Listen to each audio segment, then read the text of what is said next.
उसके लिए हमारे पास जी ये है कि structures with more covalent bonds are generally more stable than those with fewer bonds. जैसे यही एग्जांपल जो हमने पहले की थी कि इसमें देखें कितने कोवेलेंट बॉन्ड हैं, ठीक है। ये सिग्मा तो सब में ही है, यहाँ 2 पाई है, यानी 1 2 3 सिग्मा 2 पाई 5 कोवेलेंट बॉन्ड्स हैं। और यहाँ पे 1 2 और 2 ये 4 कोवेलेंट बॉन्ड है। इसी तरह ये जो है इसमें देखें 1 2 3 जो है वो कोवेलेंट बॉन्ड है, ठीक है। तो अब अगर इनको हम कंपेयर करें तो हमारे पास जो मेजर कंट्रीब्यूशन है वो स्ट्रक्चर 1 है, क्योंकि सबसे ज़्यादा कोवेलेंट बॉन्ड इसमें है, इसमें 5 कार्बन कार्बन कोवेलेंट बॉन्ड्स हैं। उसके बाद जो स्ट्रक्चर्स जो है हमारे पास बी है, इसका कंट्रीब्यूशन जो है उससे कम है, ठीक है। और क्योंकि इसमें 4 कोवेलेंट बॉन्ड्स हैं, और ये जो है इसका निग्लिजिबल कंट्रीब्यूशन है, यानी इसमें हमारे पास 3 जो है वो कोवेलेंट बॉन्ड्स हैं।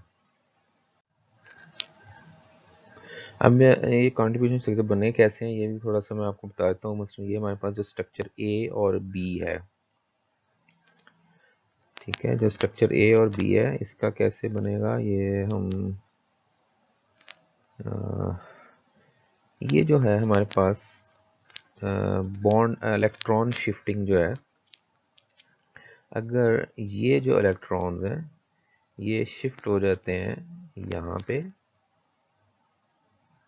और ये इलेक्ट्रॉन जो है ये शिफ्ट हो जाते हैं यहाँ पे, तो आपके पास जो कंट्रीब्यूटिंग स्ट्रक्चर बनेगा वो जो है ये सॉरी ये जो है ये बी स्ट्रक्चर बनेगा, ठीक है। और अगर आपकी शिफ्टिंग जो है वो इस तरह से होती है कि ये इलेक्ट्रॉन जो है वो इस कार्बन के ऊपर शिफ्ट हो जाते हैं, और ये इलेक्ट्रॉन जो है वो इस कार्बन के ऊपर शिफ्ट हो जाते हैं, क्योंकि इसको मैं और कलर से बनाता हूँ ताकि आसानी से जो है पता चल सके। देखिए ये जो है ये अगर यहाँ पे शिफ्ट हो जाते हैं और ये जो है ये यहाँ इस कार्बन के ऊपर शिफ्ट होते हैं, यानी बॉन्ड में ये हिस्सा नहीं लेते, तो फिर आपके पास जो कंट्रीब्यूटिंग स्ट्रक्चर बनेगा वो ये वाला बनेगा, ठीक है। इसमें देखें जो है वो जहाँ से इलेक्ट्रॉन जाए इसके ऊपर पॉजिटिव आ जाएगा, जिस कार्बन के ऊपर इलेक्ट्रॉन्स जो है वो शिफ्ट होंगे उसके ऊपर नेगेटिव आया है। इस तरह सेकंड में जो है वो फिर जो है वो देखें जिस कार्बन से बॉन्ड खत्म हुआ है डबल वहाँ पे पॉजिटिव और आगे जो है वो नेगेटिव आया, ये कंट्रीब्यूटिंग स्ट्रक्चर्स होंगे।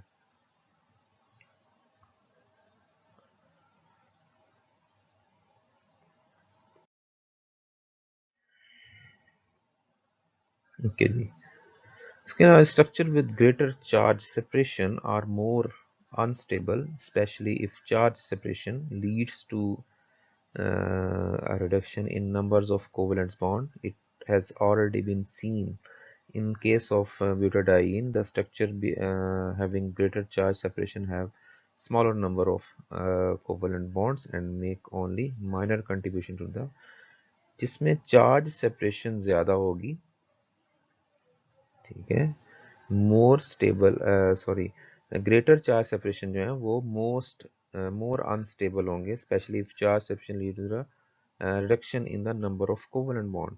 कि चार्ज जिसमें चार्ज सेपरेशन यानी चार्ज डिस्ट्रीब्यूशन ज़्यादा होगी वो ज़्यादा अनस्टेबल होगा, और स्पेशली के चार्ज डिस्ट्रीब्यूशन के साथ साथ आपके नंबर ऑफ कोवेलेंट बॉन्ड्स जो हैं वो भी अगर कम हो रहे हैं।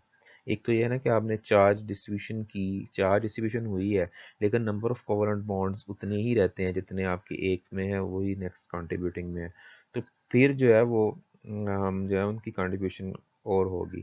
लेकिन अगर चार्ज सेपरेशन के साथ साथ उनके नंबर ऑफ कोवेलेंट बॉन्ड्स जो हैं वो भी जो है वो रिड्यूस हो रहे हैं, कम हो रहे हैं, तो फिर जो है वो कंट्रीब्यूशन जो है वो और तरह की होगी।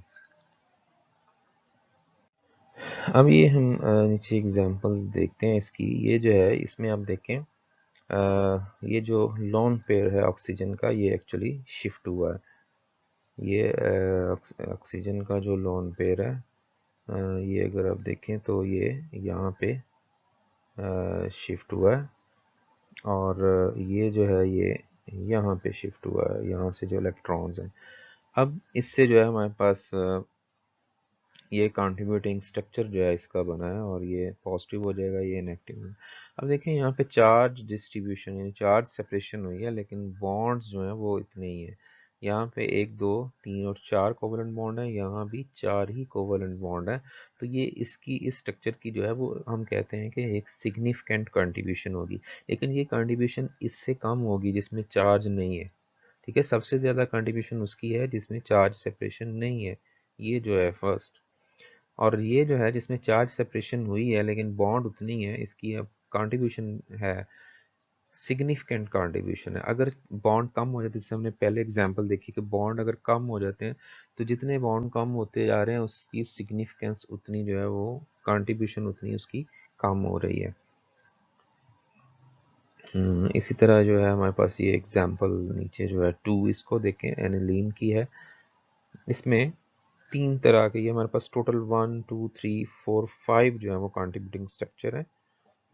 और इन 5 कंट्रीब्यूटिंग स्ट्रक्चर में ये जो 2 हैं ये आपको देखें तो एक जैसे हैं, और ये जो 3 हैं ये एक जैसे हैं। फर्स्ट जो 2 है उसमें आप देखें आपको चेंज जो है वो नज़र आएगी। वो चेंज कहाँ पे है? वो चेंज इन बॉन्ड्स में है जो बेंजीन के हैं, ये यहाँ पे है, इसके यहाँ पे है। तो बाकी जो है, अब ये जो 2 कंट्रीब्यूटिंग स्ट्रक्चर है, इन दोनों में नंबर ऑफ बॉन्ड्स जो है वो भी इक्वल हैं और चार्ज सेपरेशन भी नहीं है। तो इनकी जो है वो सबसे ज़्यादा कंट्रीब्यूशन होगी। ठीक है, उसके बाद हमारे पास जो 3 ये हैं, इसमें ये चार्ज जो है वो शिफ्ट हुए हैं। और ये चार्ज कैसे शिफ्ट हुए हैं, ये मैं आपको एक स्ट्रक्चर का बता देता हूँ कि हमारे पास ये जो लोन पेयर है नाइट्रोजन का, ये शिफ्ट हुआ है इस जगह पे, और ये देखें यहाँ पे डबल बॉन्ड बना है। जब ये यहाँ पे शिफ्ट हुआ है, सॉरी, ये इस स्ट्रक्चर जो 1 है इसकी कंट्रीब्यूशन उन्होंने बनाई हुई है। ये देखें, ये शिफ्ट हुआ है यहाँ पे, और ये जो था ये जो पाई इलेक्ट्रॉन है ये इस कार्बन के ऊपर शिफ्ट हो गए हैं। तो यहाँ पे फिर ये देखिए नेगेटिव चार्ज आ जाएगा, और ये जो है नाइट्रोजन, इसके ऊपर पॉजिटिव चार्ज आ जाएगा। और इसी तरह फिर ये शिफ्टिंग जो है ये आगे फर्दर फर्दर जो है वो चलेगी। जैसे ये जो है ये बॉन्ड, ये इलेक्ट्रॉन अगर यहाँ पे शिफ्ट हो जाते हैं, तो फिर ये जो इलेक्ट्रॉन है ये इस कार्बन के ऊपर जो है वो शिफ्ट होंगे। ठीक है, और नेगेटिव चार्ज जो है फिर यहाँ पे आ जाएगा। इसी तरह नेक्स्ट जो है फिर आगे फर्दर जो है नेगेटिव चार्ज यहाँ पे आ जाएगा। तो ये जो 3 हमारे पास स्ट्रक्चर है, ये तीनों आप देखें तो एक जैसे हैं, यानी रिंग के ऊपर तीनों में नेगेटिव चार्ज है और नाइट्रोजन के ऊपर पॉजिटिव चार्ज है। अब यहाँ पे चार्ज सेपरेशन हुई है, लेकिन अगर हम बॉन्ड्स को देखें तो यहाँ पे नंबर ऑफ बॉन्ड्स जो हैं वो इक्वल हैं, जो पहले इन दो में से। तो इनकी जो कंट्रीब्यूशन है ये सिग्निफिकेंट होगी, लेकिन इनकी कंट्रीब्यूशन इन दो से कम होगी जिसमें चार्ज सेपरेशन नहीं है। इसी तरह ये जो है हमारे पास क्लोरीन की एग्जांपल है। क्लोरीन में अगर आप देखें तो आपको ये जो 2 स्ट्रक्चर हैं ये एक जैसे नज़र आएंगे, इनमें चार्ज सेपरेशन नहीं है। और ये बाकी जो 3 हैं ये आपको एक जैसे नज़र आ रहे हैं, इनमें चार्ज सेपरेशन है। तो ये सिमिलर वही एग्जांपल है। उसी तरह जो है वो क्लोरीन के लोन पेयर जो है वो नीचे शिफ्ट होंगे। ओके जी, एग्जांपल नंबर जो हमारे पास 4 है, इसमें देखें CH2 डबल बॉन्ड और ये Cl है। अब इसमें क्या हुआ है कि ये Cl का लोन पेयर यहाँ पे शिफ्ट हुआ है, और ये इस कार्बन के पे शिफ्ट हुआ, तो ये नेगेटिव आ जाएगा, ये पॉजिटिव आ जाएगा। अब यहाँ पे बॉन्ड देखें, 2 और 1 3 है, यहाँ पे कितने हैं, 2 और 1 3 है। बॉन्ड जो है वो यहाँ पे भी, तो चार्ज सेपरेशन हुई है, कंट्रीब्यूशन सिग्निफिकेंट होगी, लेकिन इससे कम होगी जिसमें चार्ज सेपरेशन नहीं है।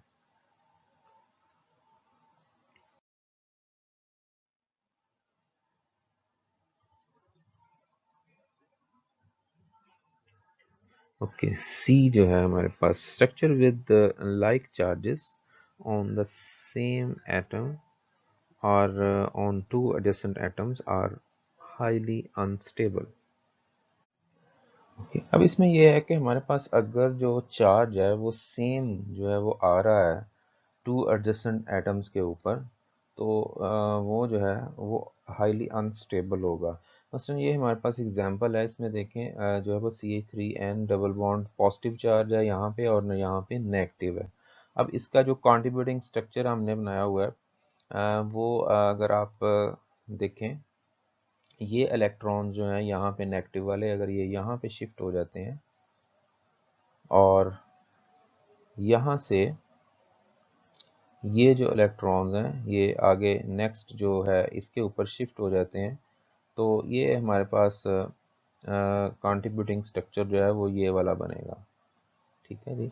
अब इसमें आप देख सकते हैं कि यहाँ जहाँ से इलेक्ट्रॉन जो है वो शिफ्ट हुए हैं, ये यहाँ पे नेगेटिव था वो ख़त्म हो गया और यहाँ पे ट्रिपल बॉन्ड बन गया और यहाँ ये पॉजिटिव एज सच ही है। ठीक है, और नेक्स्ट जहाँ पे था वो इलेक्ट्रॉन यानी ये नेगेटिव यहाँ से यहाँ पे शिफ्ट हो गया, बाकी ये पॉजिटिव उधर ही है। अब ये स्ट्रक्चर ए और जो बी हैं ये इम्पोर्टेंट कॉनिकल फॉर्म है मिथाइल एजाइड की, और यहाँ पे आप देखें तो ये ऑलमोस्ट सेम ही है। जस्ट डिफरेंस कहाँ पे आ रहा है कि ये टर्मिनल नाइट्रोजन पे था और यहाँ पे जो है वो इस साइड पे जो है नाइट्रोजन के ऊपर नेगेटिव चार्ज है, तो ये दोनों में चार्ज सेपरेशन ऑलमोस्ट सेम है। और उसके साथ जो नंबर ऑफ बॉन्ड्स हैं वो भी सेम है, यानी ये देखें 2 4 और 1 5, यहाँ पे 3 4 और 5 ही बॉन्ड है, तो ये दोनों जो है वो इम्पोर्टेंट हैं और इनकी सिग्निफिकेंस जो है वो इम्पोर्टेंट यानी कंट्रीब्यूशन इनका होगा, सिग्निफिकेंट कंट्रीब्यूशन होगी। लेकिन उसके मुकाबले में अगर आप इस स्ट्रक्चर को देखें, यहाँ पे क्या हुआ है, यहाँ पे जो शिफ्टिंग है, अगर मैं इसको अरेज करके दोबारा से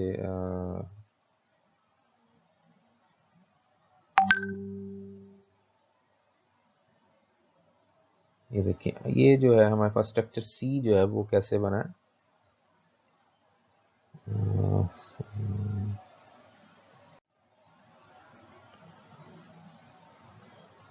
स्ट्रक्चर सी में आप देखें तो ये हमारे पास एक्चुअली हुआ क्या है कि ये जो लोन पेयर है नाइट्रोजन का ये शिफ्ट हुआ है यहाँ पे।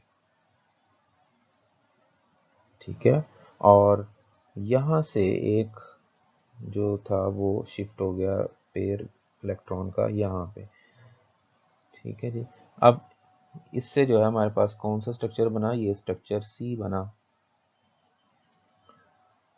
स्ट्रक्चर सी में आप देखें तो ये जो दो नाइट्रोजन है इन दोनों के ऊपर पॉजिटिव चार्जेस हैं और ये एडजेसेंट हैं, दोनों दोनों के ऊपर अगर सेम चार्जेस आ रहे हैं और वो एडजेसेंट हैं तो उनकी जो कंट्रीब्यूशन है वो बहुत कम होगी, इसलिए हमने कहते हैं कि इसकी जो है वो निग्लिजिबल कंट्रीब्यूशन होगी, ऑलमोस्ट इसकी कोई कंट्रीब्यूशन जो है वो रेजोनेंस स्ट्रक्चर्स में नहीं होगी।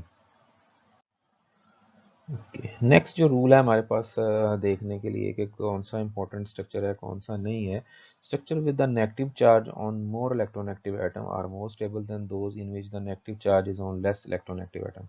अब अगर हमारे पास जो कंट्रीब्यूटिंग स्ट्रक्चर्स हमने बनाए हैं वो 3 4 हैं, उससे अगर वो नेगेटिव चार्ज जो है मोस्ट इलेक्ट्रोनेगेटिव एटम के ऊपर आ रहा है तो वो ज़्यादा इंपॉर्टेंट होगा। मसलन ये स्ट्रक्चर जो है हमारे पास इसमें चार्ज नहीं है तो ये मोस्ट इंपॉर्टेंट है।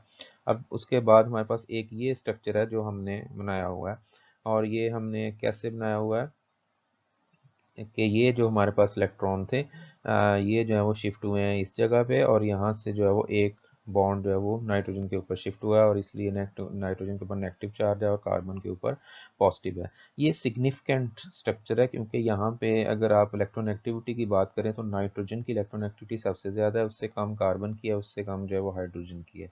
और नेगेटिव चार्ज जो है वो किसके ऊपर आ रहा है, जो मोस्ट इलेक्ट्रोनेगेटिव एटम है इसमें नाइट्रोजन उसके ऊपर आ रहा है। जबकि ये हमारे पास जो थर्ड स्ट्रक्चर है इसमें जो नेगेटिव चार्ज है वो कार्बन के ऊपर आ रहा है। और ये कैसे आएगा, अगर ये जो इलेक्ट्रॉन्स हैं ये शिफ्ट हो जाते हैं इस कार्बन के ऊपर तो फिर यहाँ से एक इलेक्ट्रॉन पेयर जो है वो इधर शिफ्ट होगा और डबल बॉन्ड यहाँ पे बनेगा जैसे ये बना हुआ है। तो तो ये जो है हमारे पास नेगेटिव कार्बन के ऊपर है, पॉजिटिव नाइट्रोजन के ऊपर है, तो ये लेस इलेक्ट्रोनेगेटिव के ऊपर नेगेटिव आ गया, इसलिए ये निग्लिजिबल है, इसकी इतनी जो है वो इतना ज़्यादा कंट्रीब्यूशन जो है वो रेजोनेटिंग स्ट्रक्चर्स में नहीं होगा। तो सबसे ज़्यादा कंट्रीब्यूशन इसका होगा जिसमें चार्ज नहीं है, उसके बाद उसका है जिसमें चार्ज आया है लेकिन वो नेगेटिव जो है वो मोस्ट जो है वो हमारे पास मोर इलेक्ट्रोनेगेटिव एटम जो भी उस कंपाउंड में है उसके ऊपर नेगेटिव है, तो वो ज़्यादा सिग्निफिकेंट होगा।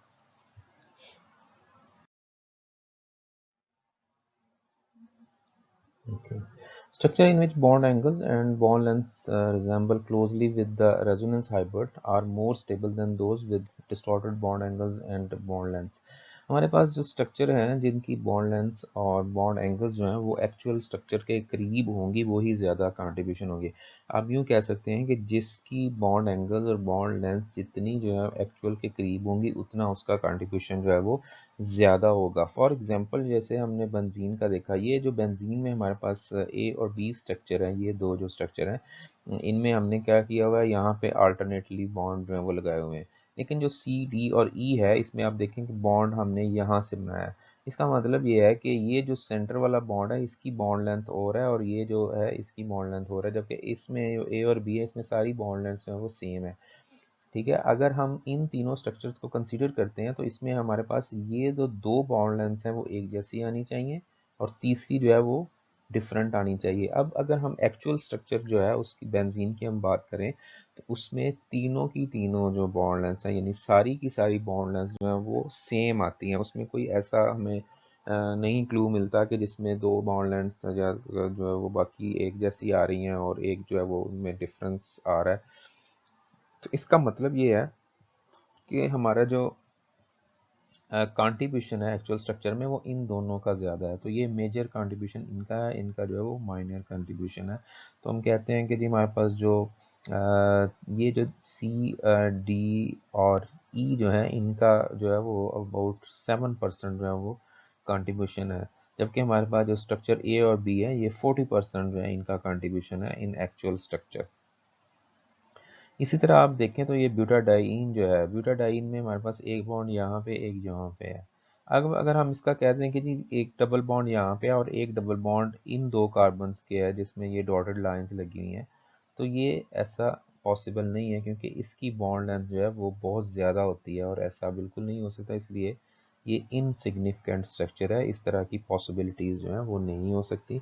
जो हमारे पास बॉन्ड लेंथ्स या बॉन्ड एंगल्स हैं वो बहुत ज़्यादा डिफर नहीं कर सकते। हमारे पास जो एक्चुअल स्ट्रक्चर होता है जिसको हम रेजोनेंस हाइब्रिड्स और एक्चुअल स्ट्रक्चर कहते हैं उनकी बॉन्ड लेंथ्स जो है वो आपके जो कॉनिकल फॉर्म्स हैं उनके जो है वो ऑलमोस्ट नियर जो है वो होनी चाहिए, और जितनी आपकी बॉन्ड लेंथ्स और बॉन्ड एंगल्स जो हैं वो आपके एक्चुअल स्ट्रक्चर के करीब होंगे उतना आपने जो रेजोनेटिंग फॉर्म्स बनाई होंगी उनका कंट्रीब्यूशन जो है वो ज़्यादा होगा।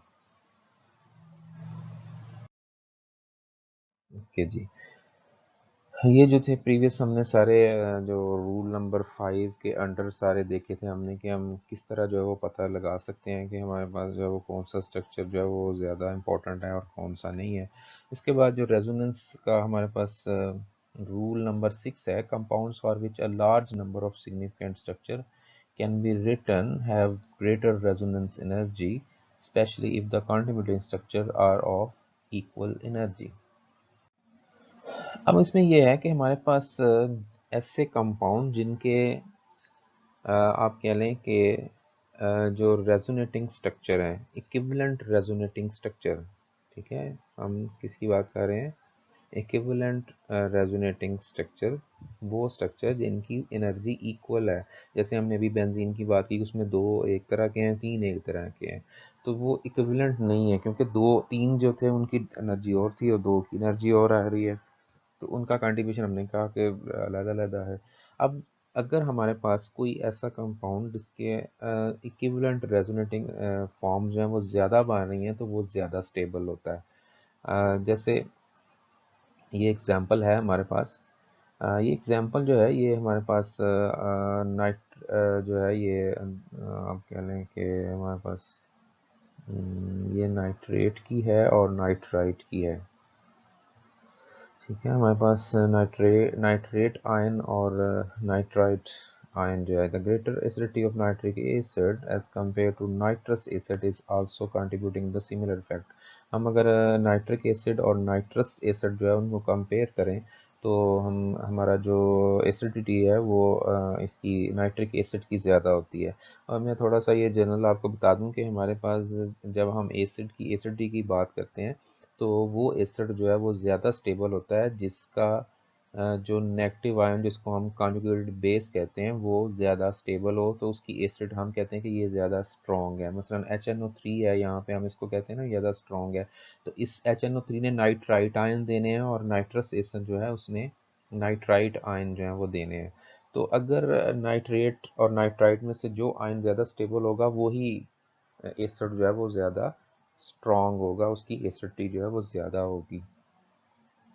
अब ये देखें हमारे पास जो नाइट्रेट है NO3 जो है इसमें इसके 3 कंट्रीब्यूटिंग स्ट्रक्चर बनते हैं। यहाँ पे नेगेटिव आ गया 2 के ऊपर, यहाँ डबल है। इसी तरह ये नेगेटिव इन 2 के ऊपर होता है, यहाँ डबल होगा, इन 2 के ऊपर होगा। तो ये 3 इसके कंट्रीब्यूटिंग स्ट्रक्चर बनते हैं। उसके मुकाबले में जो हमारे पास नाइट्राइट है NO2 नेगेटिव है, उसका देखें एक ये और एक ये, 2 इक्विवेलेंट स्ट्रक्चर जो है वो बन रहे हैं, इसके 3 इक्विवेलेंट स्ट्रक्चर बन रहे हैं। इसका मतलब ये है कि हमारे पास जो ए है यानी जो नाइट्रेट है ये ज़्यादा स्टेबल है। ठीक है, इसके 3 जो है वो इक्विवेलेंट स्ट्रक्चर हैं तो ये मोस्ट स्टेबल होगा और नाइट्राइट जो है ये लेस स्टेबल होगा। और जिसका नेगेटिव आयन ज़्यादा स्टेबल होगा वो एसिड जो है उसकी एसिडिटी ज़्यादा होती है।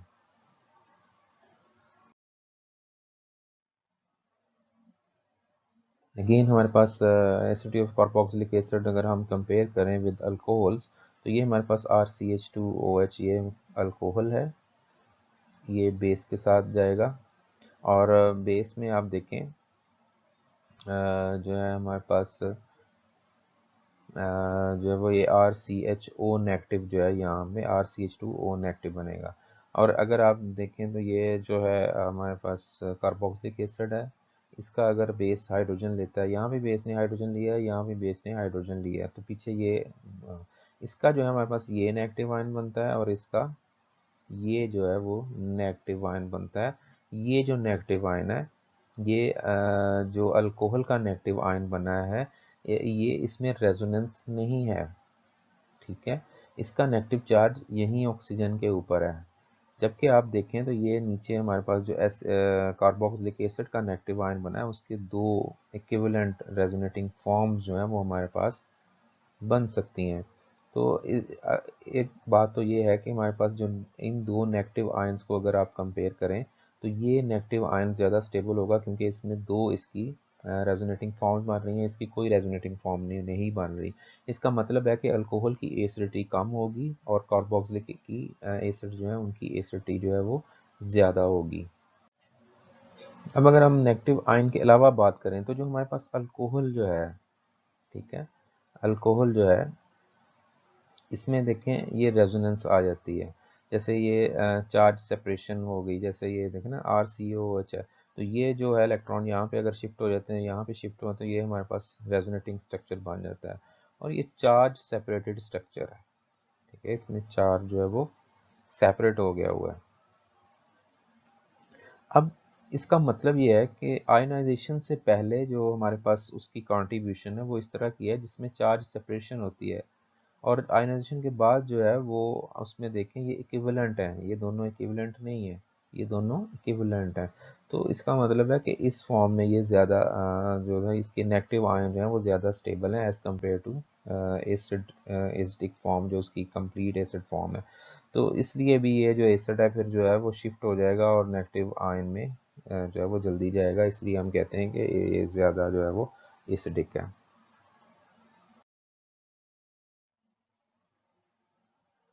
ओके जी, नंबर 7 जो है delocalization of electron over more than two adjacent atoms is maximum if these atoms are in one plane.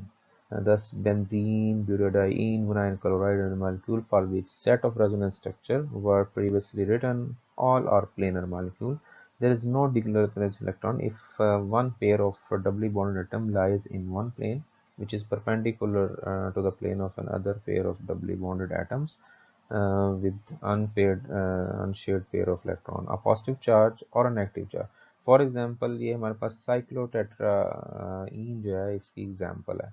अब जो हमारे पास जो हम डीलोकलाइजेशन कहते हैं या जो हम कहते हैं कि रेजोनेंस होगी, तो उसमें हमने इस बात का भी ख्याल रखना होता है कि जो रेजोनेंस है ये हमेशा एक ही प्लेन में होती है। जैसे बेंजीन है, बेंजीन की सारी कार्बन्स एक प्लेन में है, ठीक है, सेम प्लेन में है। अगर वो सारी एक ही प्लेन में है, इसी वजह से उनके इलेक्ट्रॉन जो है वो रेजोनेट करते हैं। लेकिन एक कार्बन जो है वो उसकी प्लेन और सेकंड की और हो, तो फिर जो है वो डीलोकलाइजेशन जो है वो नहीं होती, रेजोनेंस जो है वो नहीं होती। अब जैसे ये है हमारे पास ये साइक्लोटेट्राईन है, इसमें हम देखें ये जो है ये बॉन्ड और ये बॉन्ड ये और प्लेन में है, और ये जो दो बॉन्ड है ये और प्लेन में है। अब अल्टरनेटली है, यानी ये दो आपस में तो शिफ्टिंग नहीं कर सकते क्योंकि इनका लिंक नहीं है। ये शिफ्टिंग कैसे होगी कि यहाँ पे ये जाए फिर यहाँ पे ये, यानी इस तरह ये है कि ये दो एक प्लेन वाले आपस में और ये एक दो प्लेन वाले जो आपस में कर लें, लेकिन ये पॉसिबल नहीं है। अब ये जो रेजोनेंस है, इस तरह की जो रेजोनेंस है, यानी एक प्लेन से दूसरी प्लेन में जो शिफ्टिंग है ये पॉसिबल नहीं है, ये नहीं हो सकती, ठीक है। आप इसको अब क्या अगर ये कहें कि जी ये जो है ये यहाँ पे शिफ्ट हो जाए तो ये भी पॉसिबल नहीं है, ये नहीं हो सकता। रेजोनेंस के लिए और जो इलेक्ट्रॉन शिफ्ट होते हैं उसके लिए एक प्लेन का होना ज़रूरी है। बेंजीन में या जितनी एग्जांपल्स हमने की हैं उनमें सारी कार्बन, जैसे बेंजीन है उसमें 6 की 6 कार्बन जो है वो एक ही प्लेन में है। ऐसा यहाँ पे ऐसा नहीं है। आप देखें अगर मैं इसको अगर इस तरह थोड़ा सा अगर मैं ड्रा करना चाहूँ प्लेन, फॉर एग्जांपल ये हमारे पास, मैं कहता हूँ कि जी ये एक्स प्लेन है और ये जो है ये वाई प्लेन है। तो आपकी ये जो कार्बन्स हैं ये जो है ये किस में आ रही हैं, ये वाई प्लेन में आ रही हैं, ठीक है, और ये जो है ये एक्स प्लेन में आ रहे हैं। तो प्लेन डिफरेंट होने की वजह से यहाँ पे फिर जो है वो ये चार्ज जो है वो डिस्ट्रीब्यूशन नहीं होगी और ये रेजोनेंस नहीं होगी। इसका आप यानी रेजोनेंस कंट्रीब्यूटिंग स्ट्रक्चर नहीं बना सकते, इसमें रेजोनेंस नहीं होगी।